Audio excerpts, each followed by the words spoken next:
to the city, baby. When you see us, so you know you really viewing greatness in the making.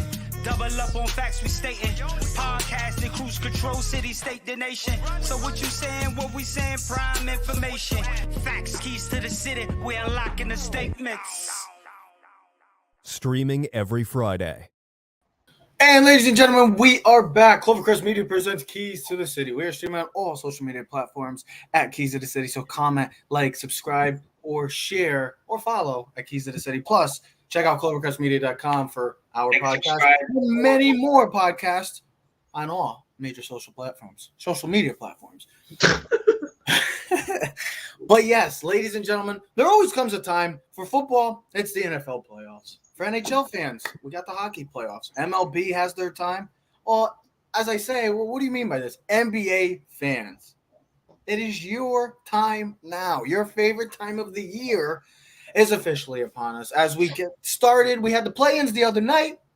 Tonight will be decided who is going to be playing the Phoenix Suns and who will be playing the Miami Heat as the 8 seeds battle it out tonight. So, yes, the play-ins have started. The NBA playoffs is officially, I guess we can all say, underway.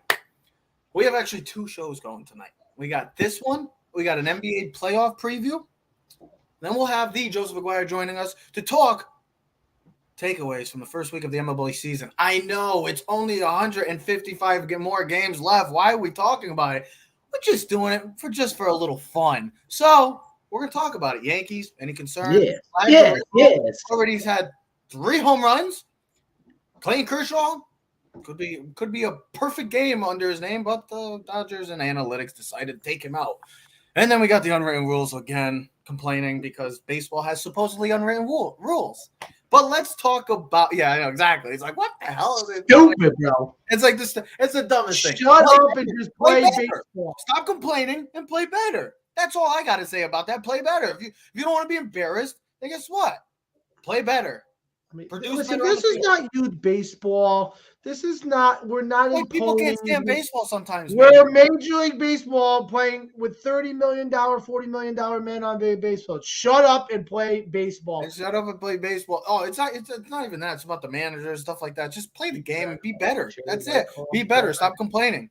But, like I just said, basketball fans, NBA fans, it is officially – the NBA playoffs. And boy, oh boy, it's an interesting one once again because every year we talk about, well, for this year specifically, there's no Lakers, no LeBron talk. We think about what this year came in.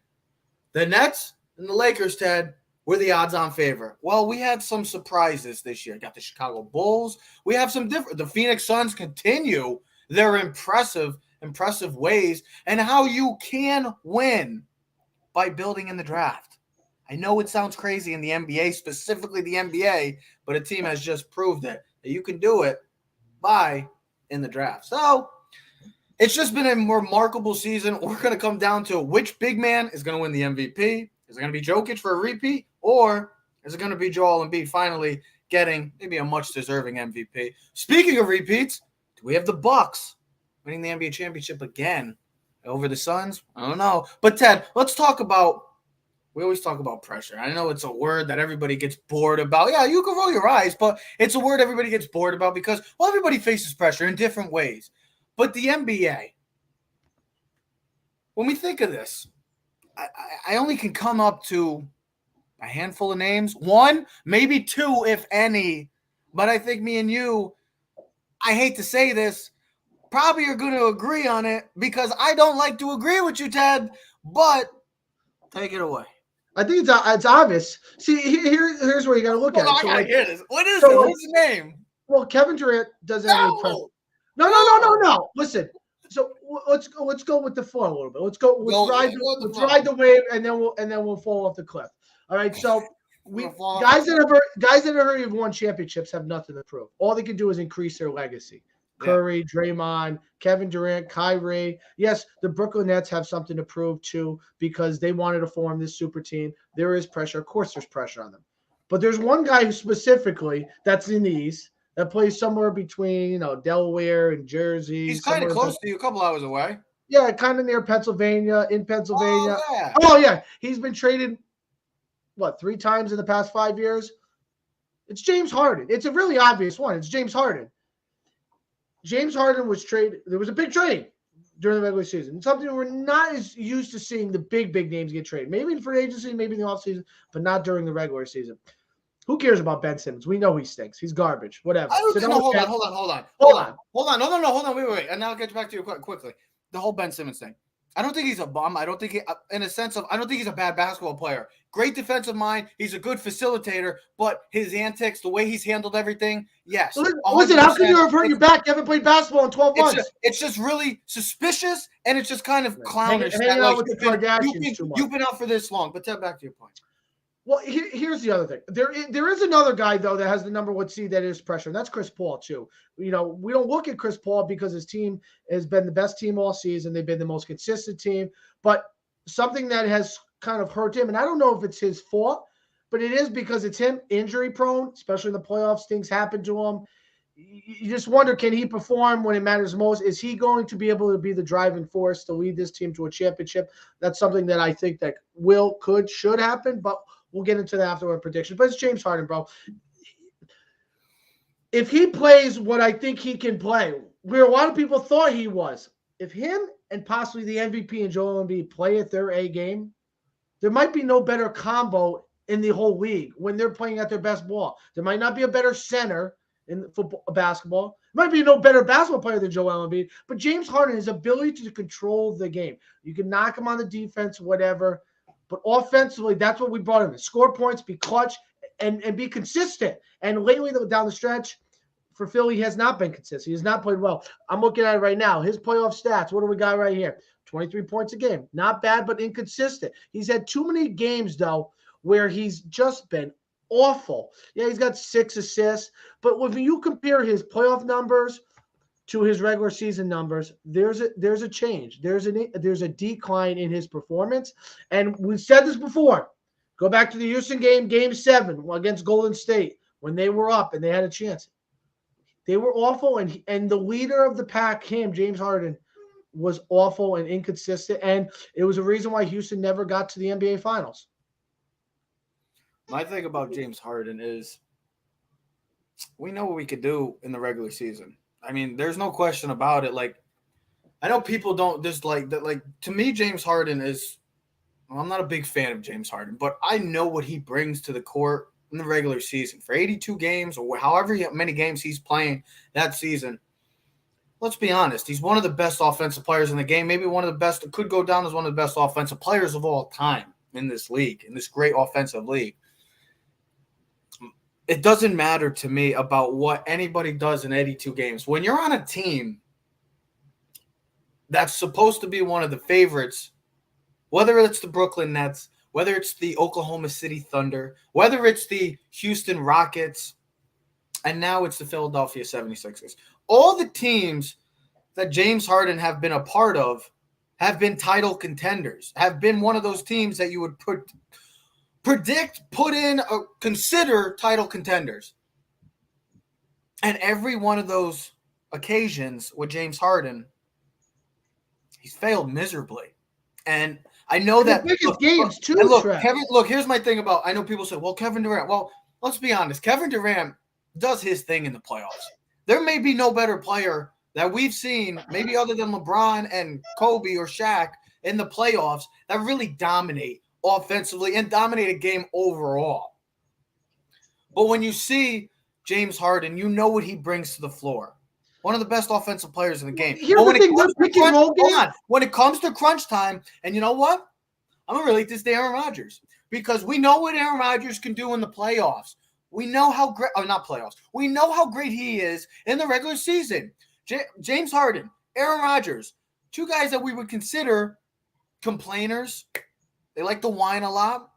Not the best reputation maybe among the outside basketball and football world. But to me, those guys every week, whether it's Sundays or in the NBA, whenever they're playing, those two guys are usually the best players on the field, on the court. But when it comes to the playoffs, they shrink. That's the biggest issue for me. And I know we could say Joel Embiid. Well, and here's the other thing. Hold on. Here's the other thing. The bracket sets up perfect for them.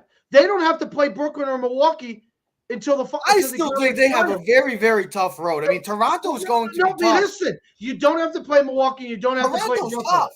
Yeah, but here's the thing. Would they have really wanted to play Brooklyn in the first round? Does anyone really want to play Brooklyn in the first round? Do you really want to play the Bucks in the first round? No, you don't want to play the defending champs. And Giannis might be the best overall player in all the NBA, okay? With that being said, Toronto's going to be a very tough matchup, okay? Especially because of the COVID protocol and Thibault, their best defensive player. One of the better players. Will not be there. And I don't know if there's anyone else, but he's the main guy. That matters. So guys that are on the bench are going to have to play a much more significant role. That's going to be a difference for the Sixers. And the Toronto Raptors, don't underestimate them, folks. They can make noise in the playoffs. They got players. They got length. They can shoot. They got defense. And they got good coach. But here's the thing. I look at they should beat the Toronto Raptors. They are the better team with the two best players, right? That's what it comes down to. I'll explain my reason too. Nitty-gritty sometimes, always out. Right? Because the Atlanta Hawks, perfect example. Atlanta Hawks last year, the 76ers were the better team probably. The Atlanta Hawks beat them. And I believe, but here's the thing, if Embiid and Harden play their game. Okay, but you also got to have the right mindset.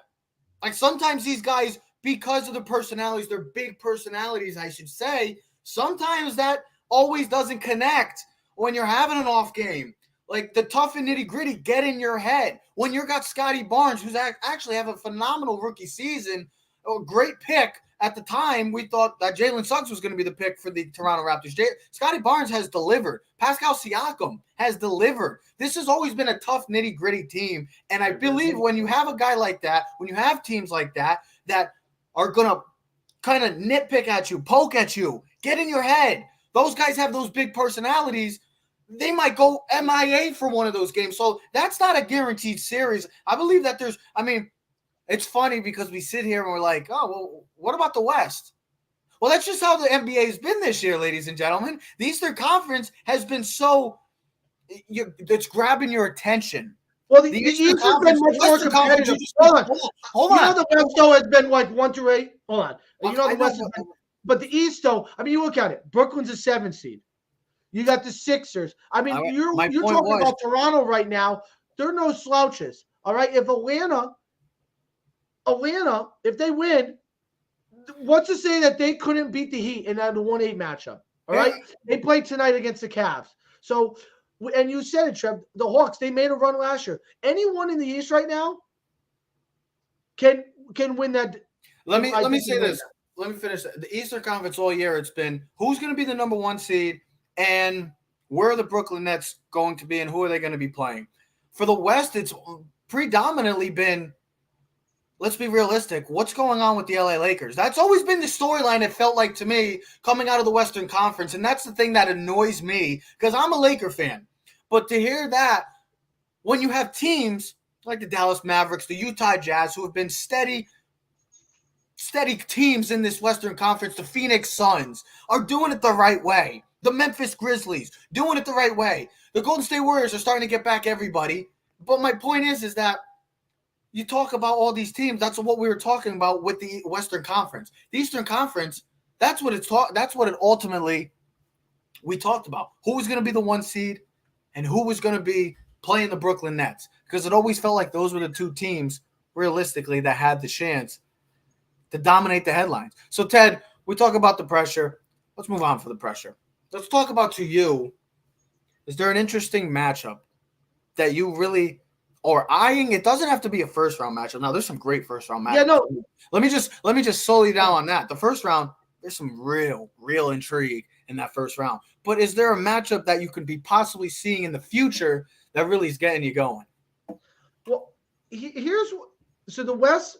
The one matchup that really intrigues me, and I'll just do the West first, and then I'll get more into the East, is the 2-7 matchup. It's the Memphis Grizzlies versus the Timberwolves. Yeah. What I saw of the Timberwolves last night or the other night was unexpected. I thought the Clippers would win.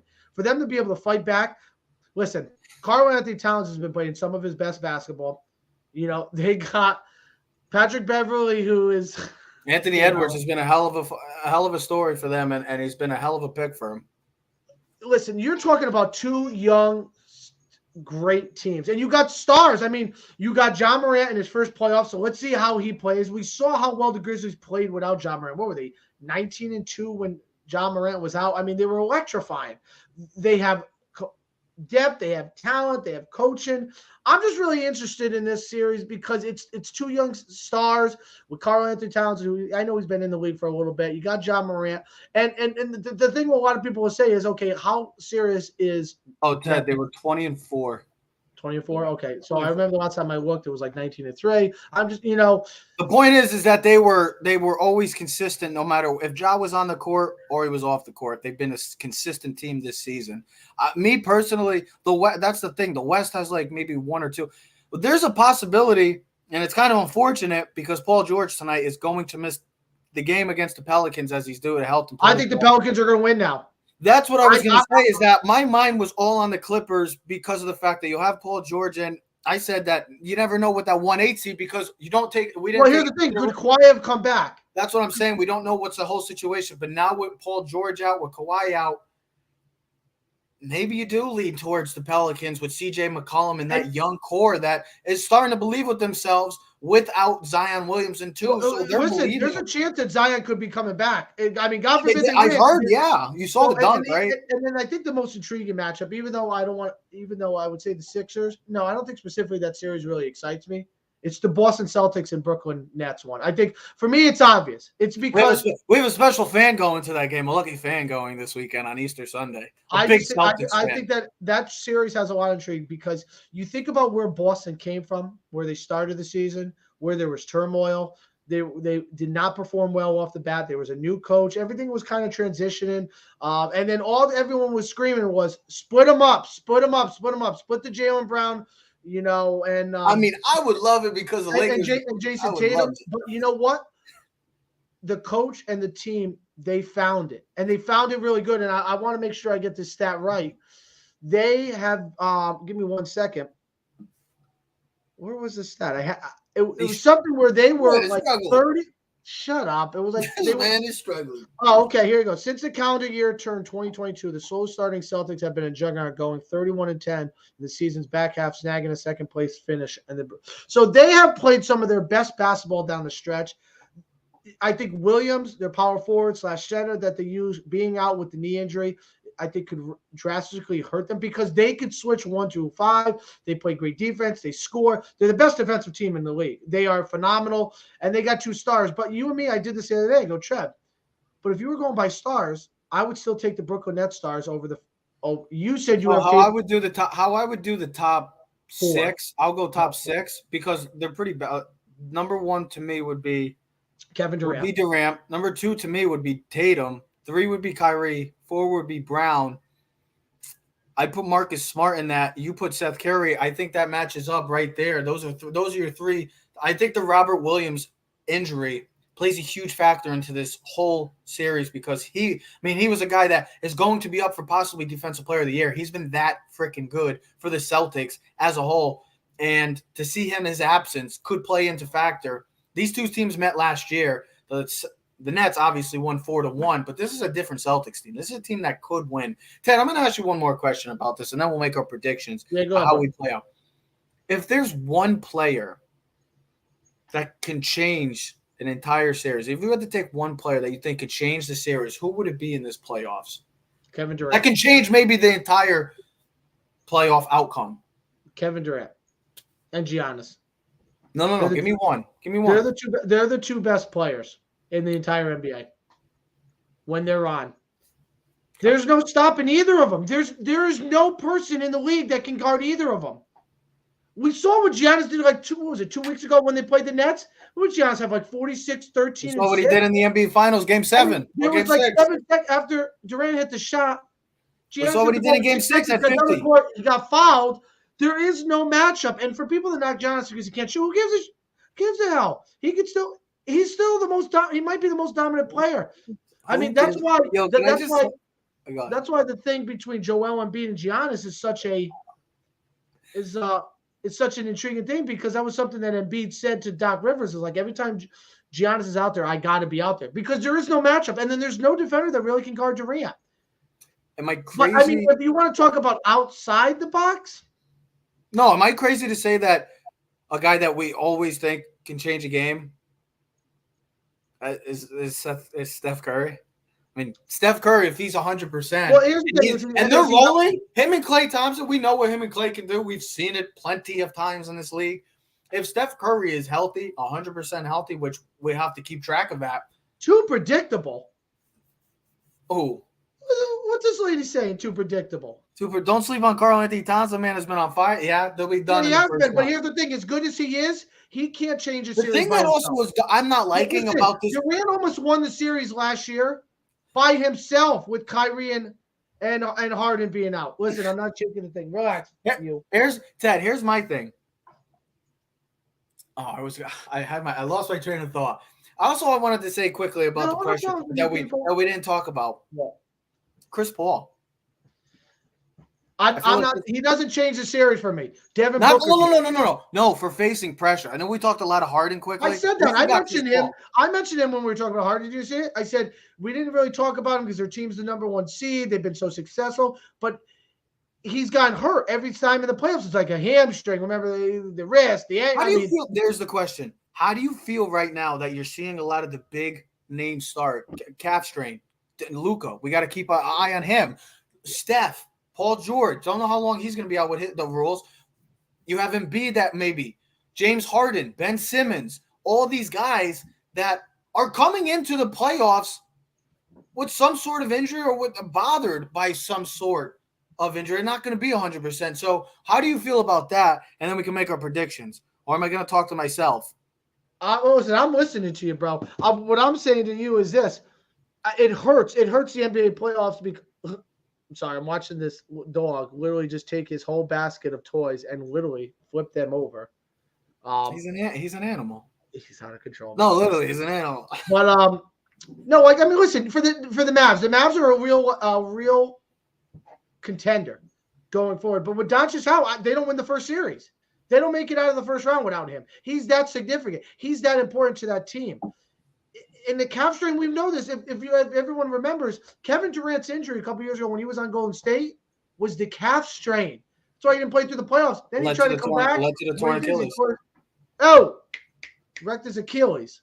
Pay attention to me, boy. You talking to me or the dog? Are you talking to me? I'm talking to you. But with that being said, him being hurt, Curry's going to try to come back for game 1. All right. I think they still could take care of business in their first round, even without him. But he's significant. He puts them over the top. With him healthy, they become a real title contender. With him not being healthy, they don't make it to the NBA Finals. Well, speaking of the finals, let's give our prediction. Who wins the 2022 NBA title? Ted, let's be honest. Let's just give us the Final Four. Let's give us our Eastern Conference and Western Conference. So for the Eastern Conference, who do you have? And for the Western Conference, who do you have? What I have in the previous show? I'll have to look at the picture, bro. Doesn't even remember. All right, so I'll go mine. I have the Bucks and the Heat and the East. Don't start with me. You're a funny guy when you're on television, and all of a sudden. And listen, I have Golden State versus Phoenix, and I had the Bucks versus Heat. I know, really, really out of the box. That's what I had. I had the Bucks winning in 6, beating the Heat. I have the Suns beating Golden State. I think the Suns are on a mission. I think this is this year. I have them actually winning the whole thing. I have a rematch in the NBA Finals, and I have the Suns finding a way to win this time. Because I just Bucks and Nets. That's what Ted thinks.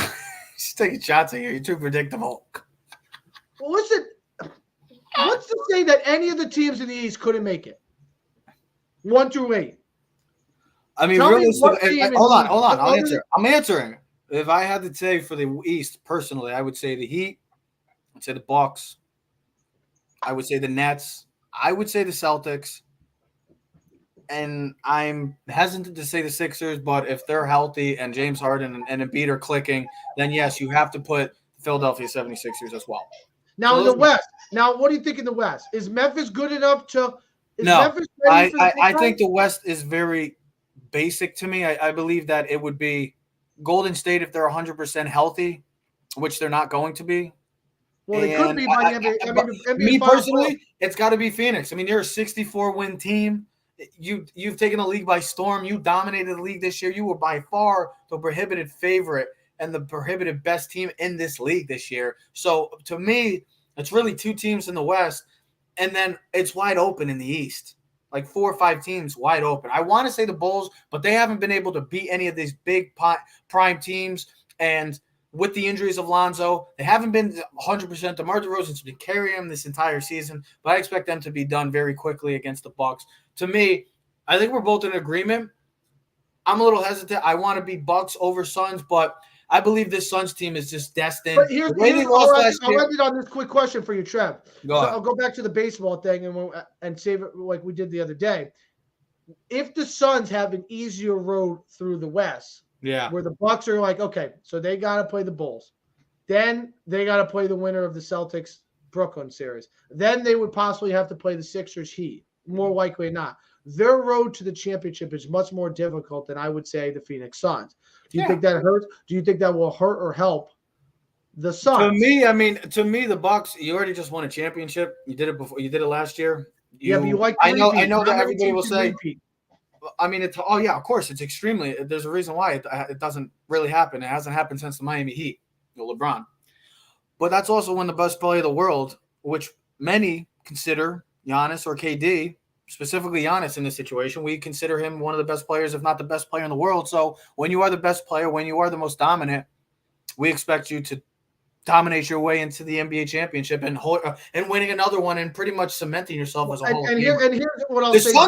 Suns have a legit shot. This team is nasty. This team is good all around. They can shoot the three. They're dominant inside. We saw how DeAndre Ayton really took his level to his game to the next level last year. If Chris Paul could stay healthy, he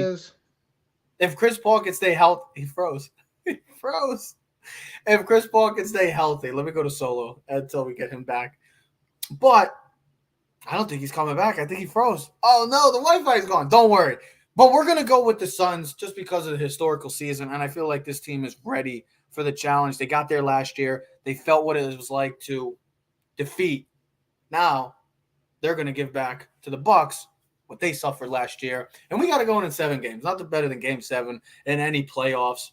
So we got the Suns winning part 2 over the Milwaukee Bucks. And we got MVP. We're going with the D-Book, Devin Booker, shooting guard out of Kentucky. But I can't wait for this NBA playoffs. It's going to be fun. Hopefully we get Ted back. We don't know what's going to happen with him. I don't know if he lost connection. We might not ever see him again because his connection's not working. But we are coming back in a couple of minutes, I should say, as we will be talking New York Yankee baseball and our first week recap of the MLB season. I know, 155 games left. Why are we doing it? Because we love baseball. But ladies and gentlemen, we are Keys to the City. We're streaming on all social media platforms at Keys to the City. So comment, like, subscribe, share, or follow. Or check out Clovercrest Media for many more podcasts like us and documentaries. Ladies and gentlemen, we are Keys to the City. We are relevant. Yeah. Keys to the city, baby. When you see us, so you know you really viewing greatness in the making. Double up on facts we stating.